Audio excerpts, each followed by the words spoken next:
स्वागत है आपका विज्ञान वृक्ष पर, जो बीएससी के स्टूडेंट्स और एस्पायरिंग स्कॉलर्स के लिए ज्ञान और सफलता का एक अनोखा साथी है।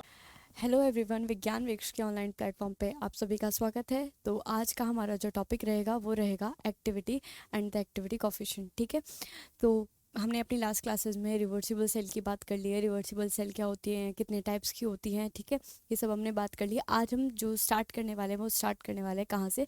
एक्टिविटी कोफिशिएंट से, ठीक है, या फिर एक्टिविटी से और एक्टिविटी कोफिशिएंट से, कि क्या एक्टिविटी क्या होती है, क्या एक्टिविटी कोफिशिएंट होता है, वो सब हम पढ़ेंगे। ठीक है, देखो क्या होता है जब हम किसी भी इलेक्ट्रोलाइट को किसी सॉल्यूशन में डिसॉल्व करते हैं, ठीक है, इलेक्ट्रोलाइट को क्या करते हैं, किसी भी सॉल्यूशन में क्या करें, हम डिसॉल्व करें, तो उस केस में क्या होता है, जो हमारी इफेक्टिव कंसंट्रेशन है वो एक्चुअल कंसंट्रेशन के इक्वल नहीं आती है। ठीक है, यही चीज़ बोली गई है कि क्या ऑब्जर्व किया गया है, it is observe that the effective concentration, जो इफेक्टिव कंसंट्रेशन है हमारी ऑफ आयंस, आयंस की, किसकी बात कर रहे हैं हम, आयंस की बात कर रहे हैं। ठीक है, हमने क्या करा है, इलेक्ट्रोलाइट को क्या करा है, डिसॉल्व कर दिया किसी भी सॉल्यूशन में, तो हम उसी की बात कर रहे हैं कि जो हमारी इफेक्टिव कंसंट्रेशन थी आयन की उस सॉल्यूशन में, क्या नहीं है, क्या है, डिफरेंट है फ्रॉम द एक्चुअल कंसंट्रेशन, जो उसकी एक्चुअल कंसंट्रेशन थी उससे डिफरेंट है। अब देखो, जो रीज़न होता है इसका, रीज़न इज़ दैट क्योंकि हमारे आयंस है, जैसे हम बात करते हैं, हमने NaCl को किस में डिसॉल्व कर दिया, किसी भी पोलर सॉल्वेंट में, लाइक H2O, तो H2O में क्या होता है कि वो आयन, जो हमारे आयंस है, किसके, इलेक्ट्रोलाइट के आयंस, वो ब्रेक डाउन हो जाता है, डिसोसिएट हो जाता है। ठीक है, और उनमें क्या हो सकता है कि वो आइदर वो क्या कर सकता है, इंट्रैक्शन दिखा सकते, मतलब अट्रैक्शन भी दिखा सकते हैं किसके साथ, सॉल्वेंट के साथ, या रिपल्शन भी दिखा सकते हैं। तो there are like other interaction which involve in the solution, interaction जो इन्वॉल्व होती है उसकी वजह से ये डिफरेंस आता है कि हमारी इफेक्टिव कंसंट्रेशन आयंस की एक्चुअल कंसंट्रेशन के इक्वल नहीं आती है। ठीक है, तो रीज़न पता चल गया। रीज़न क्या होता है, बिकॉज जो आयंस होते हैं वो चार्ज पार्टिकल्स हैं। ठीक है, वो क्या करेंगे, सॉल्वेंट के साथ आइदर तो अट्रैक्टिव इंट्रैक्शन दिखाएंगे, ठीक है, या फिर रिपल्सिव इंट्रैक्शन दिखाएंगे, उसकी वजह से ये चेंज आता है। ठीक है, फिर उसके बाद क्या लिखा हुआ है, देखो इसी वजह से, या फिर हम कह सकते हैं कि वहाँ पे, क्योंकि ऑब्वियसली सी बात है, अगर वहाँ पे अट्रैक्शन होगा तो उनकी मूवमेंट किसी ना किसी तरीके से हिंडर की जाएगी, रोकी जाएगी। ठीक है, तो यही यही चीज़ बोली गई है कि this is because the presence of large number of ions present in the solution, the freedom of movement of each ion is restricted.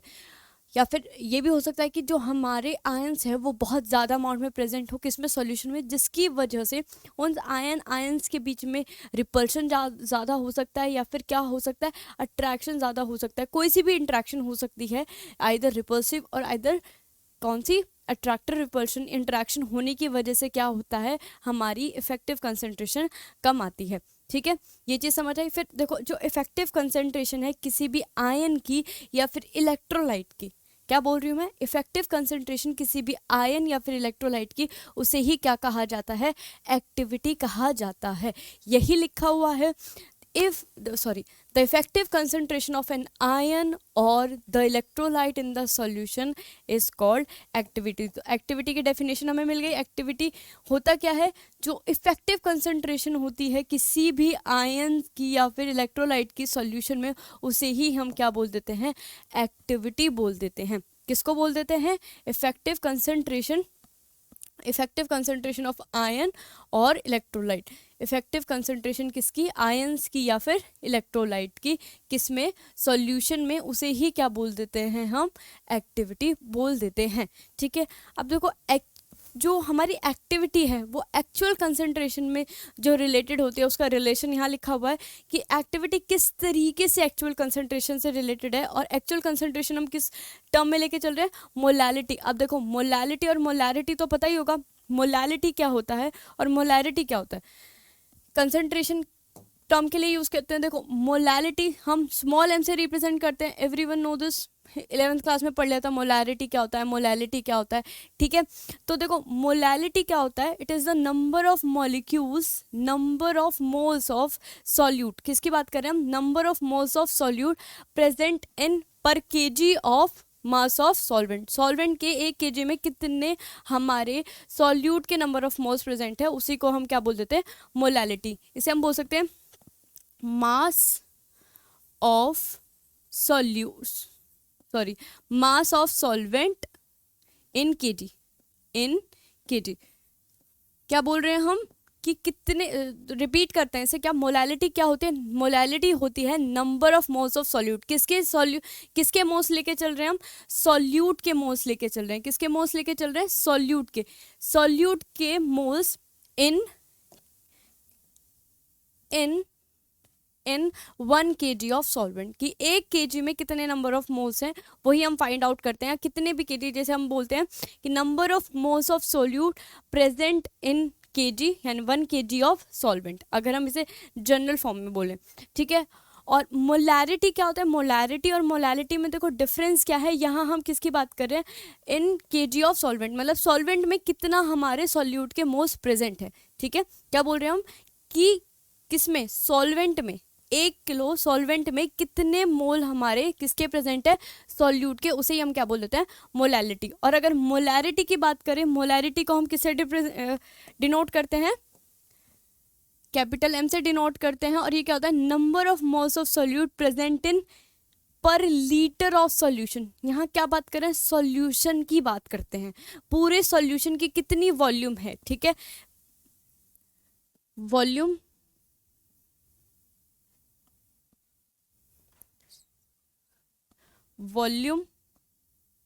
Of, किसकी वॉल्यूम लेके चल रहे हैं? वॉल्यूम ऑफ सॉल्यूशन की वॉल्यूम लेके चल रहे हैं, और वो भी किस में? लीटर में लेके चलते हैं। यही हमने मोलैलिटी और मोलैरिटी हम तो पढ़ते आए हैं, ठीक है। तो क्या बोल रहे हैं? मोलैलिटी क्या होती है? Number of moles of solute present in 1 kg of solvent, ठीक है। कितने मोल्स ऑफ सोल्यूट हमारे प्रेजेंट है किसमें? 1 kg ऑफ सॉल्वेंट में। और वहीं अगर मैं मोलैरिटी की बात करूँ तो मोलैरिटी को कैपिटल M से डिनोट करते हैं। और वो क्या होता है? ये डिफरेंस दिखाने के लिए मैंने यहाँ लिख दिया। मोलैरिटी क्या होता है? Number of moles of solute present पर लीटर ऑफ सॉल्यूशन, ठीक है। सॉल्यूशन की बात करते हैं, और यहाँ पे सिर्फ सॉल्वेंट की बात करते हैं। मोलैलिटी में किसकी बात करते हैं हम? सॉल्वेंट के मास की बात करते हैं, ठीक है। तो देखो जो रिलेशन था वो क्या था? Activity is equal to gamma into M. M क्या है हमारा? मोलैलिटी। अभी बता दिया एम क्या होता है हमारा? मोलैलिटी। ये क्या होता है? मोलैलिटी, ठीक है। और वहीं हमारा गामा क्या होता है? गामा को बोलते हैं हम एक्टिविटी कोफिशिएंट। क्या बोल देते हैं? Activity coefficient. देखो स्टार्टिंग में ही हमने ऊपर लिखा हुआ है कि हम क्या पढ़ने वाले? एक्टिविटी के बारे में पढ़ने वाले कि एक्टिविटी आखिर क्या होती है और एक्टिविटी कोफिशिएंट क्या होता है। तो एक्टिविटी तो हमें समझ आ गया, ये ए क्या रिप्रेजेंट कर रहा है? हमारी एक्टिविटी। किसी भी आयन की इफेक्टिव कंसंट्रेशन को कौन रिप्रेजेंट कर रहा है? ए। और गामा क्या रिप्रेजेंट कर रहा है? गामा क्या है हमारा? एक्टिविटी कोफिशिएंट है। क्या है? Activity coefficient. ये क्या है हमारा? एक्टिविटी, ठीक है। अब एक्टिविटी कोफिशिएंट को हम कैसे भी लिख सकते हैं कि बस गामा इधर आ गया और क्या लिखा? A by M. Activity by molality. Molality क्या है? Actual concentration. तो हम एक्टिविटी कोफिशिएंट को कैसे भी डिफाइन कर सकते हैं कि ये रेशियो होता है एक्टिविटी का और एक्चुअल कंसंट्रेशन का। एक्चुअल कंसंट्रेशन किसकी टर्म में लेके चल रहे हैं हम? मोलैलिटी की टर्म में लेके चल रहे हैं, ठीक है। तो यही लिखा हुआ है, activity coefficient may be defined as the ratio of activity. किसका रेशियो? एक्टिविटी एंड इफेक्टिव, या फिर एक्चुअल कंसंट्रेशन। क्या लेके चल रहे हैं हम? एक्चुअल कंसंट्रेशन लेके चल रहे हैं। एक्चुअल कंसंट्रेशन किसकी टर्म में लेके चल रहे हैं हम? मोलैलिटी के टर्म में। और इफेक्टिव कंसंट्रेशन को तो हम एक्टिविटी से ही डिफाइन कर रहे थे। Sorry for that. एक्टिविटी को हम किससे डिफाइन कर रहे हैं? कि वो इफेक्टिव कंसंट्रेशन है किसकी आयंस की या इलेक्ट्रोलाइट के किसमें? सॉल्यूशन में। और मोलैलिटी को हम क्या, मोलैलिटी से हम क्या रिप्रेजेंट कर रहे हैं? एक्चुअल कंसंट्रेशन रिप्रेजेंट कर रहे हैं। क्या रिप्रेजेंट कर रहे हैं? एक्चुअल कंसंट्रेशन किसकी? हमारे सॉल्यूशन की, ठीक है। सॉल्यूशन की एक्चुअल कंसंट्रेशन को किससे रिप्रेजेंट कर रहे हैं? मोलैलिटी से। तो हमारा एक्टिविटी कोफिशिएंट क्या बन गया? Activity coefficient is the ratio of what? Activity and the actual concentration, ठीक है। इतनी चीज समझ आई। अब देखो हमारे आइडियल सॉल्यूशन के लिए एक्टिविटी यानी कि जो इफेक्टिव कंसंट्रेशन है और एक्चुअल कंसंट्रेशन है वो दोनों क्या होती हैं? इक्वल होती हैं। यही लिखा हुआ है। ए हमारा क्या बता रहा है? ए हमें इफेक्टिव कंसंट्रेशन बता रहा है किसी भी आयंस की, और मोलैलिटी क्या बता रहा है हमें? एक्चुअल कंसंट्रेशन, ठीक है। तो हमारी आइडल गैस के लिए यानी कि आइडल सॉल्यूशन की बात करें हम, या फिर उस सॉल्यूशन की जहाँ पे बहुत ही डाइल्यूटेड सॉल्यूशन हो, उस केस में हमारी एक्टिविटी और मोलैलिटी क्या होते हैं? इक्वल। तो जब वो दोनों इक्वल होगी तो एक्टिविटी कोफिशिएंट की वैल्यू क्या आएगी 1, यानी कि गामा की वैल्यू क्या आएगी 1 आएगी। मगर अगर रियल सॉल्यूशन की बात करें तो जो हमारी एक्टिविटी है वो ग्रेटर देन 1 भी आ सकती है, लेस देन 1 भी आ सकती है, पर यूनिटी नहीं आएगी। यूनिटी कब आएगी? यूनिटी जब आएगी जब कैसा हो, सॉल्यूशन हमारा बहुत ज़्यादा डाइल्यूट हो या फिर आइडल सॉल्यूशन हो। तो यही चीज़ लिखी हुई है यहाँ पे कि आइडल सॉल्यूशन के लिए एक्टिविटी किसके इक्वल होती है? मोलालिटी के। एक्टिविटी किसके इक्वल होगी? मोलालिटी के। और उस केस में जो गामा है हमारा आइडल सॉल्यूशन के लिए, आइडल सॉल्यूशन के लिए क्या होगा? गामा की वैल्यू क्या आएगी हमारी 1, यानी कि एक्टिविटी कोफिशिएंट क्या आएगा 1, ठीक है। मगर रियल सॉल्यूशन के लिए एक्टिविटी मोलालिटी के इक्वल नहीं होती है, इसीलिए जो हमारी एक्टिविटी कोफिशिएंट है वो यूनिटी नहीं होता। आइदर वो मतलब 1 से ज़्यादा हो सकता है या 1 से कम हो सकता है, ठीक है। जब 1 होगा तब कैसा सॉल्यूशन होगा? जब एक्टिविटी कोफिशिएंट 1 होगा तो सॉल्यूशन कैसा होगा? आइडियल होगा या फिर बहुत ज़्यादा डाइल्यूट सॉल्यूशन होगा, ठीक है। अब देखो ये ऑब्जर्व करा गया कि अगर हम कंसंट्रेशन इंक्रीज कर रहे हैं, क्या कर रहे हैं? कंसंट्रेशन इंक्रीज कर रहे हैं, उस केस में क्या हो सकता है कि गामा यानी कि एक्टिविटी कोफिशिएंट पहले तो डिक्रीज हो और एक ऐसे मिनिमम पे पहुंच जाए, मिनिमम वैल्यू पे पहुंच जाए, इनके मिनिमा पे पहुंच जाए, फिर क्या हो कि वो इंक्रीज हो जाए, वापस से इंक्रीज होता है, और फिर क्या होगा कि हो सकता है कि वो गामा की वैल्यू कहाँ पहुंच जाए? 1 के आसपास पहुंच जाए। तो यही चीज़ लिखी हुई है कि क्या ऑब्जर्व किया कि जैसे जैसे कंसंट्रेशन क्या करी? Increase. As the concentration is increase the gamma यानी कि activity coefficient first decreases below unity, यानी कि पहले यूनिटी से कम गया, ठीक है। Passes through a minimum value, passes through a minimum value या मिनिमम, ठीक है। And then began to increase, फिर बाद में क्या होने लगा? इंक्रीज होने लगा, और हो सकता है कि वो वैल्यू अटेन कर ले जो क्या हो? 1 से बड़ी हो, ठीक है। पहले क्या होगा? जैसे जैसे कंसंट्रेशन बढ़ाएंगे वैसे वैसे गामा की वैल्यू क्या होगी? डिक्रीज होगी, 1 से कम जाएगी, और फिर एक मिनिमा आ जाएगा, मिनिमा पॉइंट आएगा, फिर उससे क्या होगा? वापस से क्या होने लगेगी? गामा की वैल्यू यानी कि एक्टिविटी कोफिशिएंट की वैल्यू इंक्रीज होने लगेगी। हो सकता है कि वो वैल्यू कहाँ पहुंच जाए? गामा से ज़्यादा हो जाए, ठीक है। यहाँ तक चीज़ समझ आई? ज़रा एक बार क्विक पढ़ लेते हैं कि क्या पढ़ा हमने। एक्टिविटी के बारे में पढ़ा कि जो हमारी एक्चुअल कंसंट्रेशन है वो मतलब जो इफेक्टिव कंसंट्रेशन है किसी भी आयन की या इलेक्ट्रोलाइट की सॉल्यूशन में, वो क्या नहीं होती? वो एक्चुअल कंसंट्रेशन के इक्वल नहीं होती, ठीक है। तो अब हमने बात करी थी एक्टिविटी की। एक्टिविटी क्या होती है? एक्टिविटी होती है इफेक्टिव कंसंट्रेशन ऑफ आयन या फिर इलेक्ट्रोलाइट की, ठीक है। किसमें? सॉल्यूशन में। उसी को हम क्या बोल रहे थे? एक्टिविटी। और एक्टिविटी एक्चुअल कंसंट्रेशन से किस तरीके से रिलेटेड है? That is activity is equals to gamma into molality. और मोलालिटी क्या था हमारा? Number of moles of solute per KG of solvent, ठीक है। किसकी बात कर रहे हैं? सॉल्वेंट पर केजी ऑफ सॉल्वेंट की बात कर रहे हैं, ठीक है। तो वहां से हमने गामा क्या था हमारा? एक्टिविटी कोफिशिएंट, तो गामा निकाला। गामा क्या आ गया हमारा? एक्टिविटी बाय मोलालिटी, ठीक है। अब जब हमारा आइडल सॉल्यूशन के लिए, डाइल्यूट सॉल्यूशन के लिए एक्टिविटी किसके इक्वल होती है? मोलालिटी के इक्वल होती है, तो उस केस में जो एक्टिविटी कोफिशिएंट है उसकी वैल्यू क्या आ जाएगी? 1, ठीक है। मगर रियल सॉल्यूशन के लिए जो एक्टिविटी कोफिशिएंट यानी कि गामा की वैल्यू है वो जरूरी नहीं है कि वो 1 के इक्वल आए, वो 1 से कम आती है या फिर 1 से ज़्यादा आती है। फिर हमने क्या ऑब्जर्व किया था कि जैसे जैसे कंसंट्रेशन बढ़ा रहे हैं वैसे वैसे गामा क्या होगा? एक्टिविटी कोफिशिएंट क्या होगा? डिक्रीज होगा। एक मिनिमम कहाँ से डिक्रीज होगा? 1 से डिक्रीज होगा और एक मिनिमम वैल्यू तक पहुंचेगा, फिर उसके बाद क्या हो जाएगा? इंक्रीज होने लग जाएगा। और हो सकता है इंक्रीज होते होते उसकी वैल्यू कहाँ से ज़्यादा चली जाए? गामा से ग्रेट या गामा से ज़्यादा हो, मतलब 1 से ज़्यादा हो सकती है, ठीक है। यहाँ इतना ही पड़ा है। फिर आगे हम बात करते हैं, हम अब देखते हैं यूनिवैलेंट सॉल्यूशन के लिए हम एक्टिविटी को कैसे लिख सकते हैं। यूनिवैलेंट सॉल्यूशन के लिए हम एक्टिविटी को कैसे लिख सकते हैं? Activity is equals to A positive, और ये क्या है? एक्टिविटी ऑफ पॉजिटिव यानी कि पॉजिटिव यानी कि activity of cation and activity of anion, ठीक है। यही चीज़ लिखी गई है कि यूनिवैलेंट सॉल्यूशन के लिए, यूनिवैलेंट इलेक्ट्रोलाइट के लिए जो एक्टिविटी है वो कैसे लिख सकते हैं? उनके आयंस की टर्म में लिख सकते हैं। That is activity is equals to activity of cation and activity of anion, ठीक है। तो क्योंकि हमारा इंडिविजुअल आयंस की एक्टिविटी निकालना इज नॉट लाइक पॉसिबल, तो हम क्या करते हैं? हम निकालते हैं मीन एक्टिविटी निकालते हैं। क्या निकालते हैं? Mean activity. और मीन एक्टिविटी को कैसे लिखते हैं? मीन आयनिक एक्टिविटी को लिखा जाता है ए प्लस माइनस। कैसे लिखा जाता है? ए प्लस माइनस। ये क्या है? सबस्क्रिप्ट में है और ये किसके इक्वल होता है? Under root of a. ठीक है, यहां तक चीज समझ आई? ये क्या है? हमारी मीन आयनिक एक्टिविटी। क्या है? Mean ionic activity. Mean ionic activity.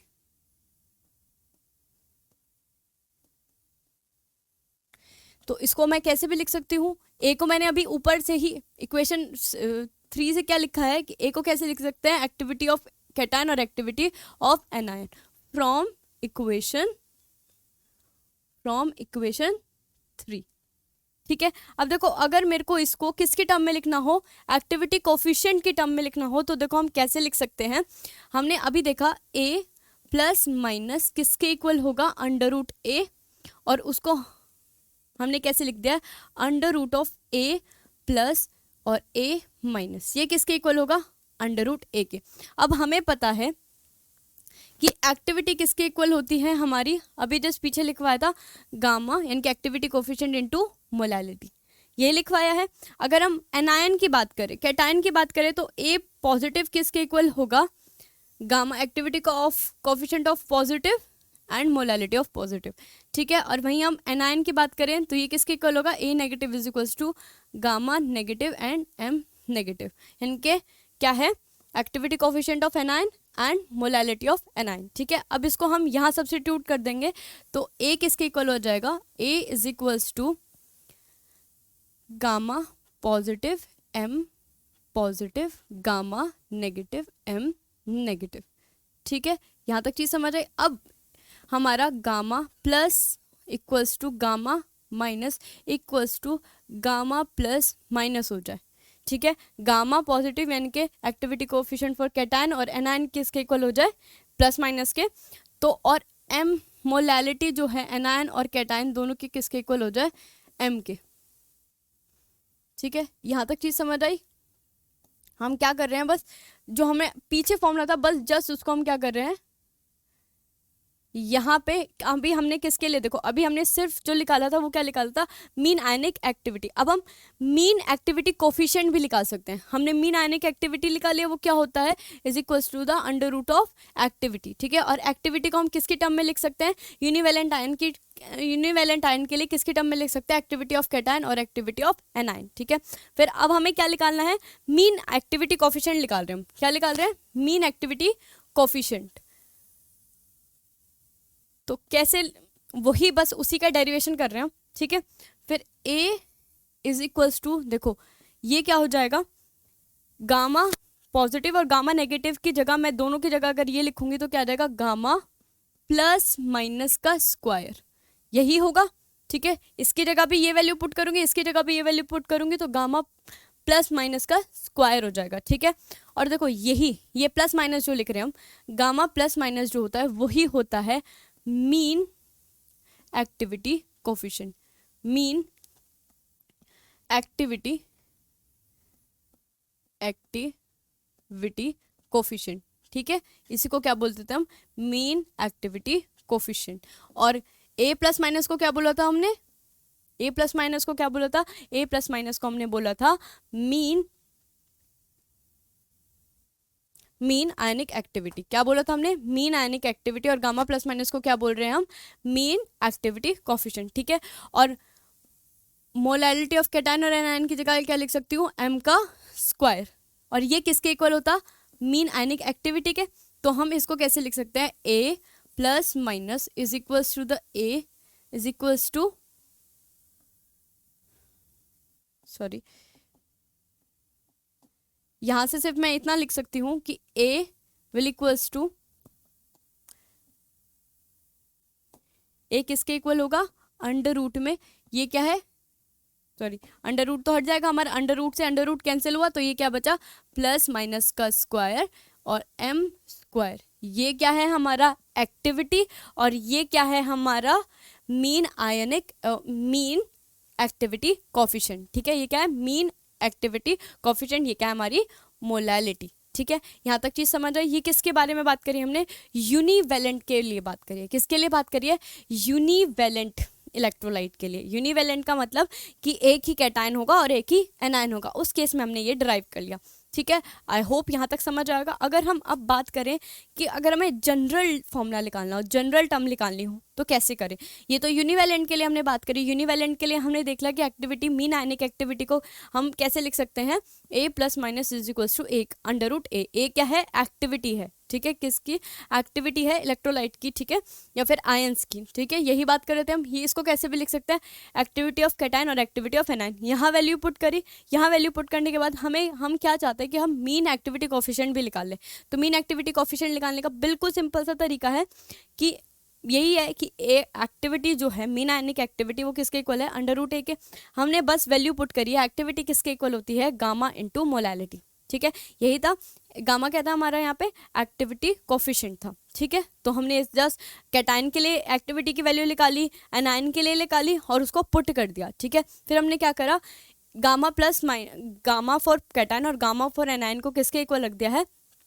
किसके इक्वल है ये? मीन एक्टिविटी कोफिशिएंट के, मीन एक्टिविटी कोफिशिएंट के। और मोलैलिटी ऑफ कैटायन और एनायन को किसके इक्वल रख दिया? एम के। जस्ट वैल्यू पुट करी है और हमने निकाल लिया है एक्टिविटी को किसकी टर्म में? एक्टिविटी को किसकी टर्म में निकाला है हमने? मीन एक्टिविटी कोफिशिएंट की टर्म में। किसकी टर्म में? मीन एक्टिविटी कोफिशिएंट और मोलैलिटी की टर्म में। ठीक है, यहां से ये क्या है हमारा? Mean activity coefficient. और ये किसके लिए है? यूनिवैलेंट के लिए। यूनिवैलेंट के लिए। ठीक है, यहाँ तक चीज़ समझ आई। अगर हमें अब हम बात करें जनरल फॉर्म की बात करें, अगर हमें जनरल टर्म के लिए निकालना है, जनरल एक इक्वेशन है मेरी, लेट अस सपोज x है, x इंटू एम की पावर सॉरी हमारा m है m x और a या फिर n y। ठीक है, ये डिसोसिएट हो रहे हैं किस टर्म में? x into m positive cation में plus y into n negative. ठीक है, ये एक जनरल टर्म है कि हमारा MnY हमारा कोई एक इलेक्ट्रोलाइट है, वो कैसे डिसोसिएट हो रहा है? हमारा XM के मतलब जितने नंबर ऑफ क्या है? कैटायन और नंबर ऑफ एनायन। ठीक है, ये चीज़ समझ आई। फिर देखो यहाँ पे हम अगर हम एक्टिविटी की बात करें तो एक्टिविटी को कैसे लिख सकते हैं? एक्टिविटी हमारी क्या होती है? क्या होती है? A ऑफ पॉजिटिव और A ऑफ नेगेटिव। क्या लिख सकते हैं? A ऑफ पॉजिटिव और A ऑफ नेगेटिव। तो A की कंसंट्रेशन, A के नंबर ऑफ कितने? A पॉजिटिव की पावर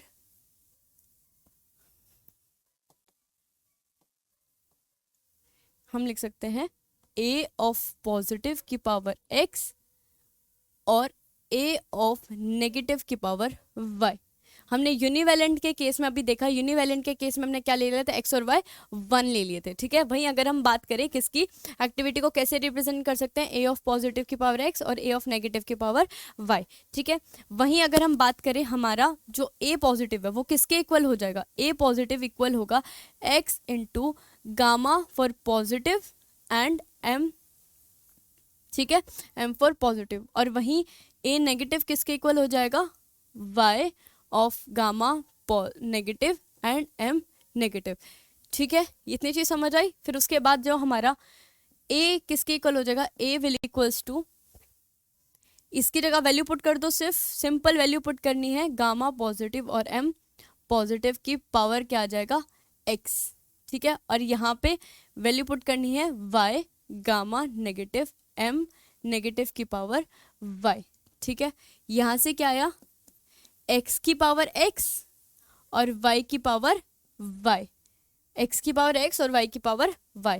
अब यहाँ पे हम देखो गामा को कैसे लिख सकते हैं?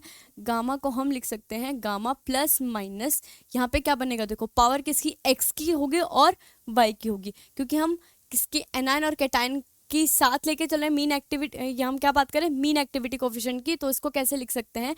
इसकी पावर क्या बनेगी? x plus y. तो देखो ये कैसे लिखा जाएगा? की पावर x और गामा नेगेटिव की पावर y। देखो इसे ध्यान से देखो, यही चीज़ है हमारी, सॉरी प्लस नहीं आएगा, मल्टीप्लाई में आएगा। ये क्या होगा, गामा की पावर x डॉट गामा की पावर, ठीक है, ये यही है, यही देखो यही फॉर्म बन रही है कि गामा पॉजिटिव की पावर x, ये रहा गामा पॉजिटिव की पावर x, गामा नेगेटिव की पावर y, गामा नेगेटिव की पावर y। कैसे लिख सकते हैं हम इसको, गामा पॉजिटिव यानी कि किसके टर्म में लिख सकते हैं, मीन एक्टिविटी कोफिशिएंट के टर्म में। यह है mean activity coefficient. Mean activity coefficient को कैसे लिख सकते हैं हम, गामा प्लस माइनस और पावर का addition, mean activity coefficient, coefficient, ठीक है। तो इनकी जगह लिख दूं, मैं क्या लिख दूं कि gamma plus minus x plus y, यही हो जाएगा। और वहीं अगर मैं m की बात करूं तो m पॉजिटिव की पावर x और m नेगेटिव की पावर y को मैं कैसे लिख सकती हूँ, m की पावर x प्लस वाई। किसकी कैसे लिख सकती हूँ, m की पावर x प्लस वाई। तो बस यही लिखना है, क्या लिख दूँ, देखो m पॉजिटिव की पावर x भी बन रहा है, m नेगेटिव की पावर क्या बन रहा है, y। तो इसको कैसे लिख सकते हैं, m x प्लस वाई। देखो पावर सेम है, पावर सेम है, तो मैं इसको कैसे भी लिख सकती हूँ, a is equals to x की पावर x और y की पावर y। कैसे लिख सकते हैं, गामा प्लस माइनस m की power x plus y। And this is the general form for activity in term of what, in term of mean activity coefficient. Mean activity coefficient की term में कैसे लिख सकते हैं, इसकी बात करी गई है, ठीक है। इसको थोड़ा मैं थोड़ा सही से लिख देती हूँ, ताकि इसको लिख रहे हैं गामा प्लस माइनस, ठीक है, इसको क्या लिखेंगे, x प्लस वाई।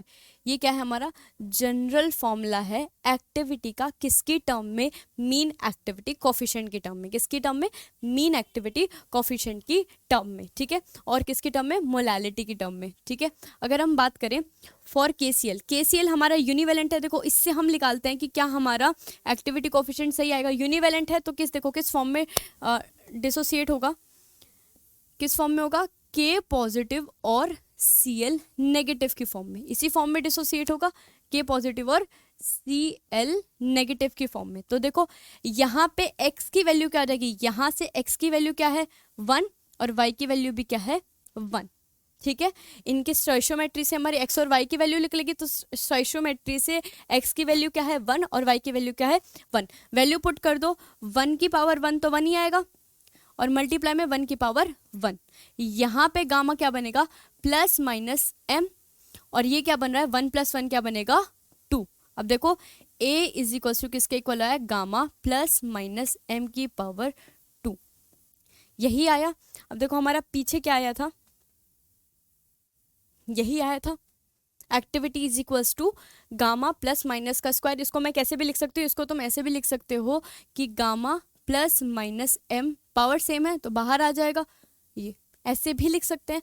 क्या हमारा जनरल फॉर्म से हमने यूनिवेलेंट के लिए ड्राइव कर लिया, ऐसे ही हम किसके लिए भी निकाल सकते हैं, H2SO4 के लिए। किसके लिए, H2SO4 के लिए। देखो कैसे डिसोसिएट होता है, H पॉजिटिव आयंस फ्लरिश करता है, और कौन से, SO4 2 नेगेटिव आयन फ्लरिश करेगा, ठीक है। तो अब देखो x की वैल्यू क्या आई है, यहाँ से हमारी x की वैल्यू बताएं जल्दी से फटाफट से, x की वैल्यू आएगी हमारी 2, ये रहा कोफिशिएंट से पता चला, स्टोइशियोमेट्रिक कोफिशिएंट क्या रहा है, x का 2 और y का क्या आएगा 1। और देखो ये इक्वेशन कैसी होनी चाहिए, बैलेंस होनी चाहिए। याद रखिएगा कैसी इक्वेशन होनी चाहिए, बैलेंस इक्वेशन होनी चाहिए, ठीक है।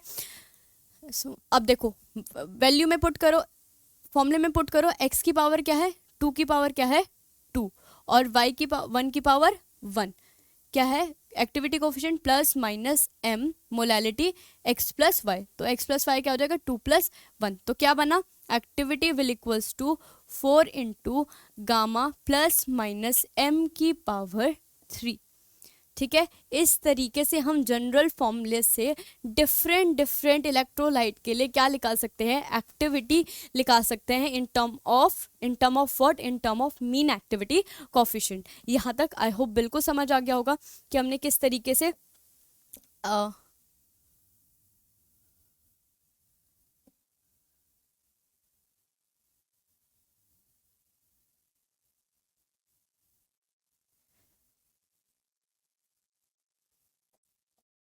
किस तरीके से हमने क्या क्या निकाला है, मीन आयनिक एक्टिविटी की टर्म, मतलब एक्टिविटी को किसके टर्म में निकाला है, मीन मीन एक्टिविटी कोफिशिएंट के टर्म में। ठीक है, यहाँ तक चीज़ें समझ आई, आई होप बिल्कुल एकदम क्लियर हो गया होगा। हमने यूनिवेलेंट के लिए भी निकाल लिया है, और हमने अगर यूनिवेलेंट ना हो, अदर देन यूनिवेलेंट के लिए हमने एक जनरल फॉर्मूला ड्राइव करा, वहाँ से हम एक्स और वाई की वैल्यू कहाँ से निकालेंगे, एक बैलेंस इक्वेशन से निकालेंगे।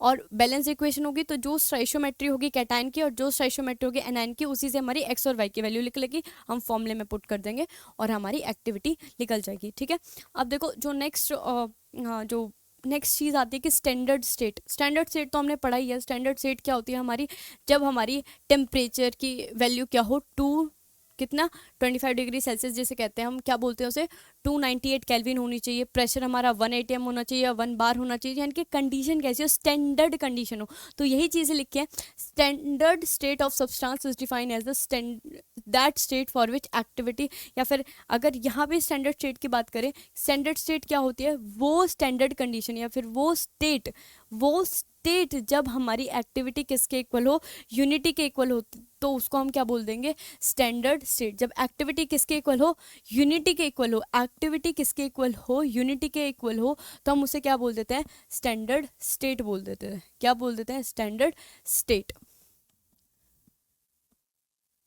अब देखो अभी हमने बोला आइडल सॉल्यूशन के लिए, ideal behaviour, the standard state of gaseous substance implies that its pressure should be 1 atm। देखो अगर हम किसी गैस के बारे में बात करते हैं, गैसेस के बारे में हम एक्टिविटी नहीं फ्यूगेसिटी निकालते हैं, और उसकी एक्टिविटी जो होती है वो उसका मतलब प्रेशर के टर्म में हम निकालते हैं, और एक्टिविटी ना बोल के उसको क्या बोलते हैं, फ्यूगेसिटी बोलते हैं। ठीक है, तो उसी के केस में बोला गया कि अगर गैसेस ले रहे हैं, आइडल गैस की बात कर रहे हैं, और गैसेस को हम किस पे लेके चल रहे हैं, किस पे, स्टैंडर्ड स्टेट पे लेके चल रहे हैं, यानी कि स्टैंडर्ड स्टेट का मतलब है प्रेशर कितना हो, 1 atm हो।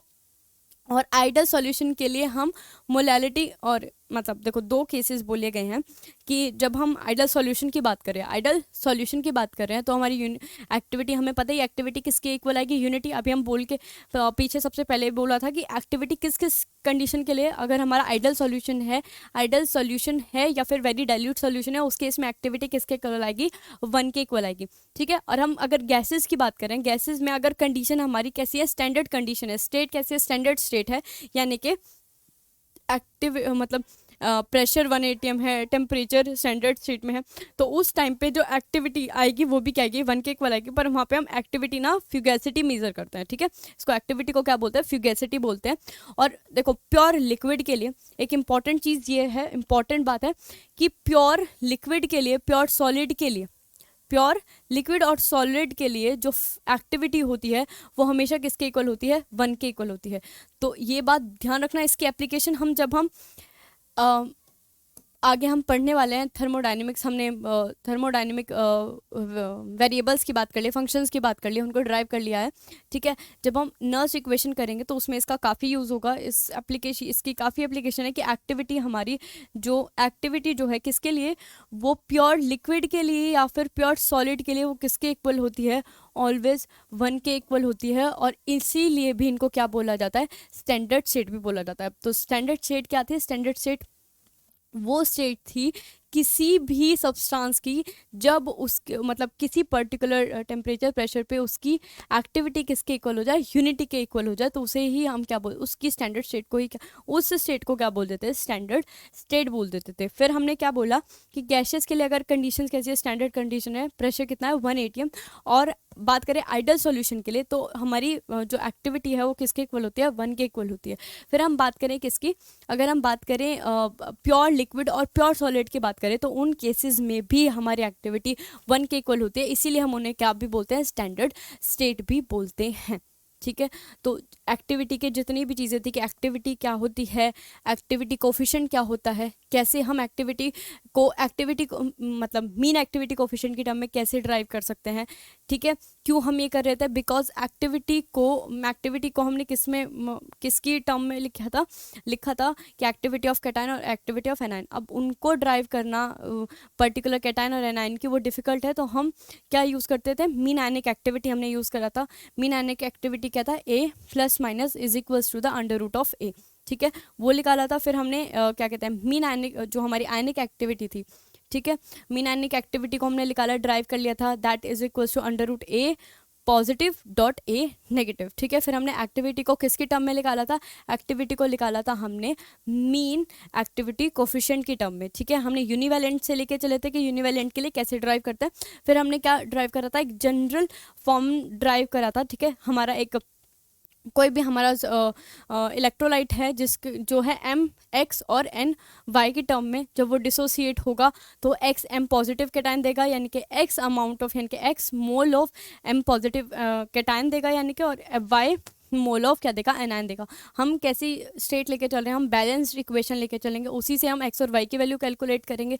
फिर हमने जनरल फॉर्म निकाली थी। जनरल फॉर्म क्या आई थी हमारी, कि एक्टिविटी किसके इक्वल होती है, एक्स की पावर एक्स के, वाई की पावर वाई के, और किसके इक्वल होती है, इनटू ब्रैकेट में mean activity coefficient that is gamma plus minus M की पावर एक्स प्लस वाई। यही हमने देखो यही ड्राइव करा है, ये रहा A is equals to N की activity is equals to x की पावर एक्स, वाई की पावर वाई, और गामा प्लस माइनस एम की पावर होल की पावर कितनी होगी, एक्स प्लस वाई, ठीक है।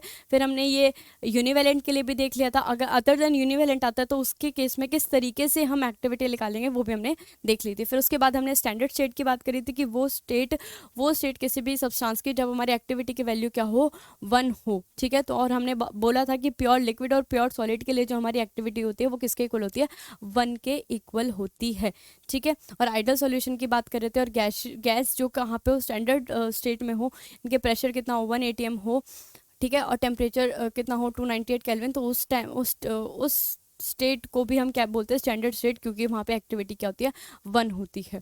आई होप आज की क्लास को आपको समझ आया होगा। अगली क्लास हम अगला जो टॉपिक है वो हम नेक्स्ट क्लास में स्टार्ट करते हैं। आज के लिए इतना ही।